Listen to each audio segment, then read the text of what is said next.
thoughts this afternoon, we title them Simple Matters.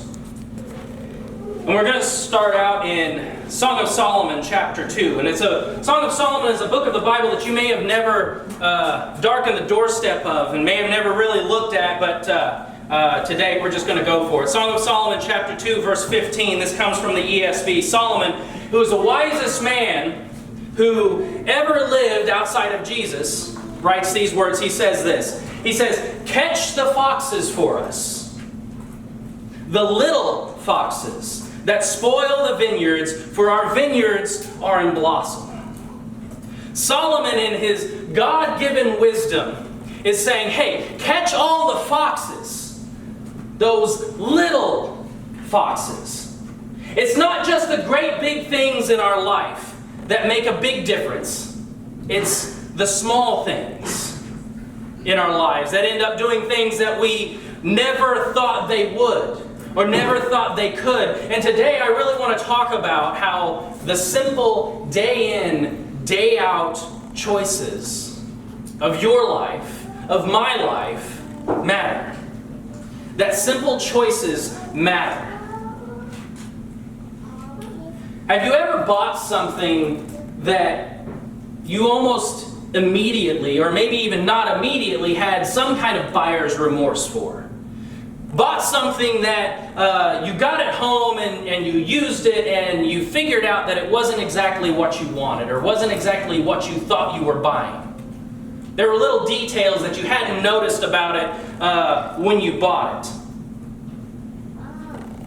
Well, this afternoon I feel like this is exactly what Solomon is saying here, that in Song of Songs, chapter 2, he's saying, catch all of those little details. Catch all of those little foxes. It's not just the big wolves that you have to worry about. It's not just the big things that you've got to watch out for. It's those little things. It's those little foxes. And it's the things that on the surface seem like they're insignificant. It's the things that on the surface seem like they don't really matter, that they're not really going to have that much of an impact, that they're not really going to have that extreme a significance. He's saying, catch all the foxes, because I've realized that the devil loves to use the small things. The devil loves to use the smallest things to wreck our lives in the biggest way. The devil loves to use the small things to seep his way in and to creep his way into our life. And then to destroy our life out from under us. Which is why today I want to maybe provoke you to take inventory of your life. Take inventory of your soul. And say, hey, look for the little things. Look for the little foxes. Look for those little choices that you're making. Because the devil loves to use the small choices. He loves to use the small things to wreck our lives in the biggest way. And the reason why he does this, and I'll let the cat out of the bag, I'll give you a little secret. The reason why he does this, the reason why he uses the little things, is because he knows something. He knows you're smart. And I want to take just a second here and in this sermon this afternoon and affirm your intelligence. I don't know when the last time your intelligence was affirmed. I don't know when the last time that was. But we are highly intelligent. You are incredibly bright. You are brilliant. And the problem is that the enemy knows that. The enemy knows it. The enemy knows that you're smart. What I'm trying to say is the enemy is too smart, or the enemy knows you are too smart for him to tell you his whole plan of how he wants to kill and steal and destroy your life. The devil is never going to come to you and say, hey, here's the whole 70-year plan that I have laid out. Here's the whole 70-year plan that I want to do to you to wreck your life. You want to let me do it? The devil is never devil's never going to come to you and say, hey, here's a chain. Here's a chain. Here's all the things that I want to do to you. He's never going to come to you and say, hey, what I want to do to you is I want to wrap this chain around your neck. And I want to parade you in front of the hordes of hell. I want to parade you in front of all of your family and your friends and your acquaintances for the next 70 years. Here's exactly what I want to do. I want to embarrass you in front of everybody you know, in front of your community. I want to give you a lifelong addiction that will send you into a divorce and leave your children feeling like, or despising that they ever came from you. Here's what I want to do. You want to let me do it? He's never going to come to you and say that. The enemy is never going to come right out and say, here's a chain, let me do it. No, the enemy goes, I know you're too smart for that. I know you're too smart for that. So what he does is he says, whoa, hold on. There's no chain. I don't do chains. There's no chain. Don't worry about it. Instead, here's what I've got. I've got a choice. This is what I've got for you. And all of a sudden, he brings you this little decision. And this little choice. And you look at it and he throws it at you. And you drop it. And you catch it and you look at it. And you begin to examine it. Maybe you flick it. Maybe you bite it. You check it out. And you look it over and it doesn't seem all that nefarious. It doesn't seem like there's anything wrong with it. It doesn't seem like there's going to be any real consequence. I've never seen anybody literally pigeonholed to the ground by something this small. This isn't a chain, it's a choice. But the problem is this: one choice always leads to another. And all of a sudden, a few weeks go by, and maybe you're having a bad day. And the devil comes up to you and he says, hey, you know that thing that I gave you a while back? The thing that you tried here a while back that took the edge off? He says, there's more where that came from. Maybe it'll work again. Try it out again. There's more where that came from. And suddenly, you make another seemingly insignificant choice. See, the thing is this. This is where I think maybe sometimes the world has a leg up on the church. Because they don't have a devil to blame for everything they do. They have to own their decisions. And what I'm trying to say is this: the devil can't make your decisions for you. He can't make your choices for you. You know, some of us, we love whenever we get into trouble, we love to say, and we've all heard people say this, well, the devil made me do it. It wasn't me, the devil made me do it. And that's cute and all, and it might help you get out of trouble in some situations, but that doesn't come from the Bible. The devil can't make you do anything. He can provide the gun, he can give you the ammo, he can show you where to point it, but he cannot make you pull the trigger. Only you can pull the trigger. Only you can make the decision. The devil has a part to play, yes, but I'm here to tell you, he doesn't have your part to play. He doesn't have your part. All of a sudden, the devil just comes and he offers you a seemingly insignificant choice. But the problem is that one or two isolated events don't just stay one or two isolated events. Suddenly, because you didn't get caught, because nobody noticed, because nobody knows, those one or two isolated events are no longer one or two isolated events, but they're an entire weekend. Friday night, Saturday night, Sunday night. Something even more serious.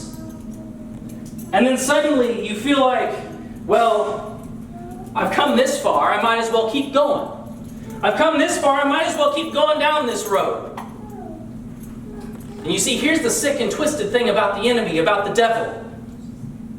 The sick and twisted thing about him is that the enemy doesn't bring us chains. He brings us links, and he forces us to build our own chains. He brings us links, and he forces us to build our own chains. He forces you to build the chain yourself through the choices that he presents. You think that they're just isolated events, but later on you find out that they're a chain of events. You think that it's all nothing. Think that it doesn't matter, that it's insignificant because each little choice seems insignificant. It just started out as something so small, seemingly insignificant. But the problem is that choices don't just stay by themselves. As I've showed you, all of a sudden one choice begets another choice, which begets another choice. And that is what we call a habit. It graduates from being a choice, and then it becomes a habit. And this is something that I'm doing regularly. It's not something that, I occasionally do or that I occasionally slip up and partake in, that I slip up and I did a long time ago. But now it's habitual. It's happening frequently. And when it becomes a habit, then all of a sudden it just becomes automatic. It becomes automatic. It's now not the exception to the rule. It is the rule. It used to be, how I occasionally slipped up. How I occasionally slipped back into what I used to do. How I occasionally slipped back into sin. There's no question about it. I used to fight the fight. I used to fight the good fight of faith. I used to reach out to a friend whenever I would have these urges or these temptations or whatever and ask them to pray for me and ask for guidance. But now I'm giving in. What's the use in fighting it? What's the use in fighting the problem? The problem is this: once it becomes automatic, it becomes your identity. It can quickly become your identity. It used to be the thing that you couldn't believe that you did, that you never thought you would do. And now it's the thing that you believe that you do because it's who you think you are. And that I do these things because that's who I am. That's part of my identity. And that's why in 2023 we have people that would much rather know their sexual orientation or their pronouns before you know their name.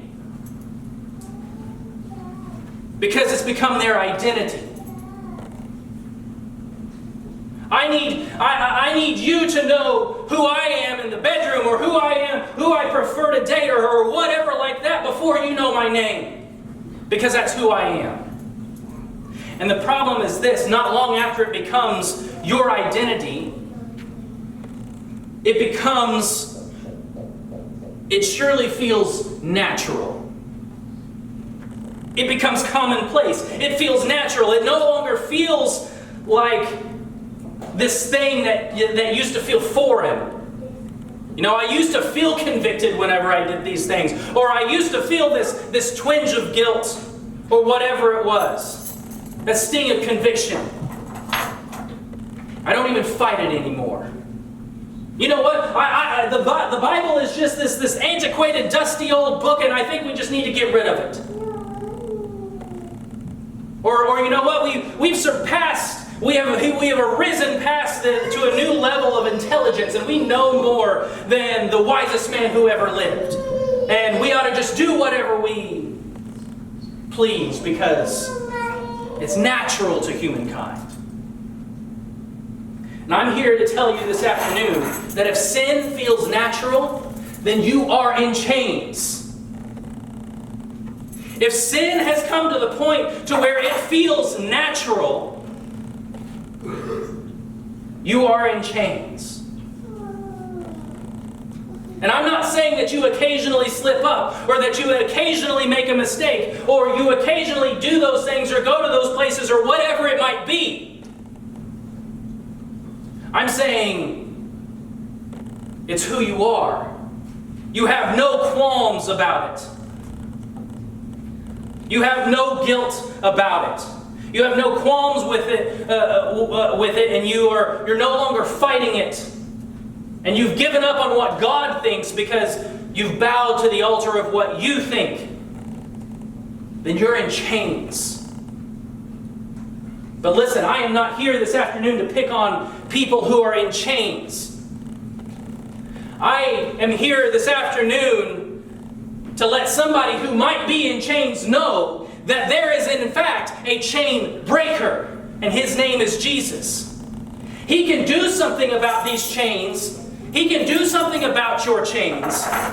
You don't have to live the rest of your life plagued by that thing that you don't, that you're hiding, or that you don't want anybody else to know, or that you don't have to be another statistic. But listen to me. God is a chain breaker, but He will only break the chains that you bring Him. He may be the chain breaker, but He will not break chains that you will not admit that you are in, because He's too much of a gentleman for that. He will not infringe upon the free will that He gave you. He wants you to be invited in. He wants you to come to Him. And that's why the Bible says, I stand at the door and knock. He's waiting for us to answer. He's waiting for us to let Him in. I stand at the door and knock, and if anyone would open, I will come in and I will sup with him. I will dine with him. Behold, I stand at the door and knock. Just open the stupid door. And it's time that we let the Lord into those nefarious places, the places that the light never touches, the place that the light actually needs to touch. Not the places where we've done our cosmetic surgery, where we've done our best to make it look as good as we possibly can, but the places that we've given up on. The places that you're like, yeah, it's just, it's gone. It's done. It's gone. Last time I checked, Jesus took the keys to hell. He took the keys to death and the grave. You know how defeated the devil is? He doesn't even have the keys to his own house. That's how totally and supremely Jesus destroyed him. But listen, we can empower the devil. We can empower the devil through our decisions. You can empower the devil through your decisions. The devil has no power in and of himself. But if you fork over the power that God has given you, he's going to have a field day. He's going to have a field day. And what I'm trying to get you to see this afternoon is that today's choices become tomorrow's chains. Today's choices will become tomorrow's chains. And that's why in Deuteronomy 30, verse 19, says this, again from the ESV. God says this, I call heaven and earth to witness against you today, that I have set before you life and death, blessing and curse. Therefore choose life, that you and your offspring might live. The New Living Translation says it this way. He says, oh, that you would choose life. Oh, that you would choose life, so that you and your descendants might live. God is saying, hey, I'm the chain breaker, but guess what? You are the choice maker. I may be the chain breaker, but you're the choice maker, and you've got a choice. I've laid before you life and death, blessings and curses. Now choose. What are you going to choose? What are you going to choose? It's that black and white. It's that simple. There is good and evil. There is absolute truths today in 2023. It's no longer your truth and my truth and their truth. It is His truth. It is God's truth. That's the truth that will set you free. That's what the Bible says, that you shall know the truth, and the truth shall set you free. And some people are like, well, I love God. Well, loving God is not enough. It doesn't say that you'll know the love and the love will set you free. No, it says you will know the truth and the truth will set you free. You can love God all day long but still be in chains. You can be heaven ready but living hell on earth because of the decisions that you're making. God says, I didn't come to bring you death, but it's available. And then He gives us the cheat code. He says, choose life, so that you and your descendants might live. God is the chain breaker, but only you